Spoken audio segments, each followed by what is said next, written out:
AITA for banning my husband and father-in-law from the delivery room due to their intensely stressful/creepy behavior during my pregnancy.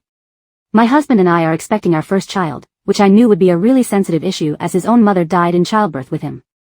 We met with a marriage counselor to talk things through at the beginning, and he swears he's been seeing his own therapist twice a month throughout my pregnancy. I don't want to call him a liar, but I'm fairly sure he's either not going or not talking about the big issue. He and his father, a hugely active part of our lives, are completely convinced that I'm going to die in childbirth. They won't openly admit it, but their behavior has reached the point where it's constantly making me feel stressed and uncomfortable. When it was husband saying, "Please make sure your life insurance is up to date, and I'd like you to meet with a lawyer and draft a will," I was like, that's kind of intense, but okay, if that makes you feel better. When husband asked me to go through all of my possessions and inventory, what I wanted to be saved for the baby versus what I would want to be returned to my family in the event of my death, I put my foot down and said absolutely not. Too morbid. No way. My FIL, who lives a few blocks away and eats dinner with us 2 to 4 nights a week, got on my case about how I was making things difficult for my husband in the event that he will be a grieving widower with a newborn. I'm just gonna add here that I've had a completely complication-free pregnancy and have no reason to think I will die screaming in the coming weeks. When I tell my husband this, he calls me paranoid, but I feel like my FIL wants me to die. His whole life identity for the past 35 years has been amazing single dad, never dated or had close friends or even hobbies really, and it seems like he's looking forward to being able to guide my husband through what he went through. At this point, I'd honestly be happy to never see my FIL again, and I certainly don't want him in the delivery room, especially since he told me he was putting his foot down about me not being allowed to have an epidural or laughing gas. He's a commanding presence and I know that whatever he wants in the delivery room, he will get. I know people will say, "Oh, LND nurses would never let that happen," but you haven't met this man. My husband, in addition to backing his dad on everything, acts like my due date is my death date, and has completely pulled away from me. Every minute with him is morbid, stressful, and a reminder that our marriage seems to be crumbling. No matter how many times I tell him his behavior makes me stressed and upset, it's just getting worse, and I do not want it around me while I'm concentrating on giving birth. Do I owe it to my husband to let him stress and upset me during labor? Is his presence at the birth more important than a safe and healthy delivery? My therapist says no, but this whole thing has been so weird I feel like I need some outside perspective. Update 1, I'll be completely honest, I forgot the login information from my other account, and fussing about a throwaway Reddit account wasn't the highest priority in my life at the time. To get right into it, I was unfortunately right about my suspicion that my ex wasn't going to therapy.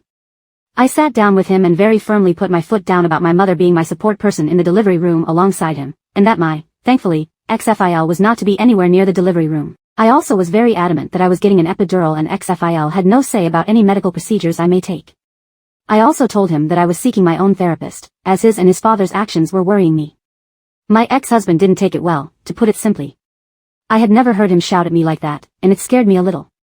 My fury outweighed my fear not long after, however. He told me I didn't need a therapist, that he was just trying to be prepared. I admittedly lost my temper, and told him that I wasn't going to die, it wasn't my fault his father's trauma wormed its way into his head, and that he needed to fix it without taking it out on me. He yelled at me that he didn't need therapy. That caught me a little off guard. I asked him why he went to his therapist and was given advice about my death if he felt he didn't need it. His expression gave it away, and he caved not long after. It turns out there was no therapist. It was just his dad. During the times he was supposed to be at therapy, he was with his dad. I'm still fuming. In the end, I gave him a choice. He could either go to therapy, or I was leaving. I had enough of their delusions. He chose to refuse therapy, and I packed my things and stayed with my mother. At that point, I still wasn't planning on divorce. I had hoped that we could possibly fix our marriage, as naive as it sounds. But my ex decided that if he couldn't convince me to go back, then he would get his father and the rest of his family to do it.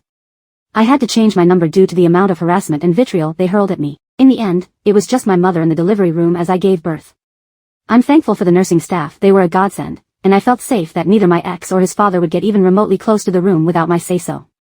The divorce is still ongoing, so I can't give too many details on that front, but I have hopes that we can work out a tentative co-parenting agreement. My ex isn't a bad father, he loves our baby girl. But our relationship is done. And as long as I live, ex-FIL will never be near my daughter. I'll wrap this up, I've got an adorable little toddler tugging at my leg ATM. I'm alive, I'm happy, and I've got my baby in my arms. Life is good. OP here with some answers. The poster responded to my DMS in the second throwaway account a few months back, which compelled me to post this update.